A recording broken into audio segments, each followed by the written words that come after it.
पर charge 180 kilometre चल रही है, नॉइज नहीं है। और बिल्कुल पहले की जो इलेक्ट्रिकल बस है उसमें पुरानी टेक्नोलॉजी थी, इसमें लेटेस्ट टेक्नोलॉजी को अपनाया गया है। और जब टेक्नोलॉजी में चेंजिंग आ रही है, अब बैटरी स्टोरेज कितनी होनी है, अभी ये 200 किलोमीटर उस समय थी जब हमने टेंडर किया, 2 साल हो गया इसको। तो हमने इनको जब डराया इलेक्ट्रा वालों को कि हम पेनल्टी लगाएंगे तो थोड़ी जल्दी में ये आए। लेकिन अब जो हम अगली बसेज लेंगे वो पर चार्ज, यानी कि एक बार चार्ज होने के बाद 250 से 300 किलोमीटर चलेगी। उस ढंग से हम एक नई इलेक्ट्रिकल बसेज 1000 लेंगे, ताकि आने जाने में एक ही बार चार्जिंग हो, किसी पेट्रोल पंप पर रुकने की जरूरत ना हो, और चार्जिंग स्टेशन जहाँ पेट्रोल पंप होंगे वहाँ भी रुकेगी। सर पूरा देखिए, हमारी सरकार ने पहले बजट में जब परिकल्पना बजट के माध्यम से की थी, उस समय भारतीय जनता पार्टी के लोगों ने बड़ा शोर मचाया था, हल्ला मचाया था, ये हो नहीं सकता। हमने कहा था कि हिमाचल की जो भौगोलिक स्थिति है वो पर्यावरण अनुकूल है, प्रकृति ने हमें बहुत सुंदर, बहुत अच्छा, बहुत प्रकृति सौंदर्य से भरी पूरी है। हम यहाँ इलेक्ट्रिकल बसें चलाएंगे। मुझे खुशी है कि माननीय मुख्यमंत्री महोदय से मेरी जब चर्चा हुई और हमने आज 297 बसेज इलेक्ट्रिकल आज हमने विभिन्न डिपो में भेज दी है।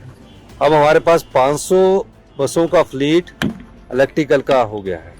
हम प्रदेश को आत्मनिर्भर बनाना चाहते हैं, क्योंकि इलेक्ट्रिकल बस जो है वो डीजल के बस के मुकाबले ज़्यादा किफ़ायती है।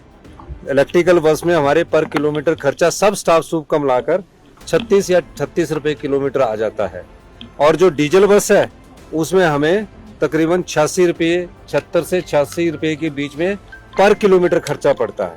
तो 40-50 रुपये की तो हिमाचल की बचत हुई, HRTC की बचत हुई।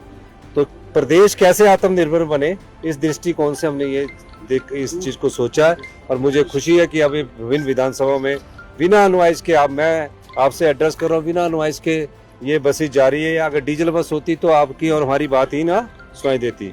इसके अलावा हमारी 1000 इलेक्ट्रिकल बसेस और लाने की हम अभी चर्चा कर रहे हैं। मेरे ख्याल डिप्टी सीएम साहब ने इसको बोर्ड ऑफ डायरेक्टर्स में पास कर दिया है।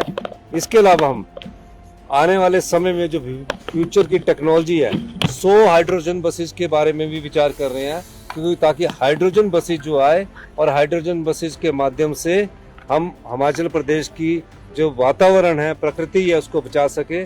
जो क्लाइमेट चेंज के कारण नुकसान हो रहा है, हिमाचल हिंदुस्तान की सबसे लीडिंग स्टेट बने, इस दिशा में हमारी सरकार ने कार्य कर रहे हैं। और 1000 बसेस जो है इसी साल उसका टेंडर हो जाएगा और आने वाले समय में वो उपलब्ध होगी। और जल्दी ही जो HRTC के कर्मचारी बेचारे हड़ताल करते हैं या पेंशन समय पर नहीं मिलती है, हमारे समय तो फिर भी ठीक है। मैं डिप्टी चीफ मिनिस्टर साहब से बात कर रहा, बिल्कुल सही समय पर। वो भारतीय जनता पार्टी का समय भूल गए जब 2-2 महीने तक तनख्वाह नहीं मिलती थी, पेंशन नहीं मिलती थी। हम लोग तो फिर भी समय पर दे रहे हैं। लेकिन क्या HRTC आत्मनिर्भर बने, उसलिए ये परिवर्तन किया जा रहा है। बसेस सरकार खरीद कर दे रही है, और बसेस सारी सरकार खरीद कर दे रही है, अपने पैसे से खरीद कर दे रही है। और किस तरह हम सेल्फ रिलायंट सभी दिशा में बढ़े, इस दृष्टिकोण से हमारी सरकार ने ये फैसला किया। सर इसमें अलग क्या आप तैयार हैं हिमाचल की सबसे बड़ी टैलेंट हंट परीक्षा के लिए? ब्रेन ऑफ हिमाचल 2026 कक्षा 5वीं से 12वीं तक के विद्यार्थियों के लिए आज ही रजिस्टर करें। Brain of Himachal 2000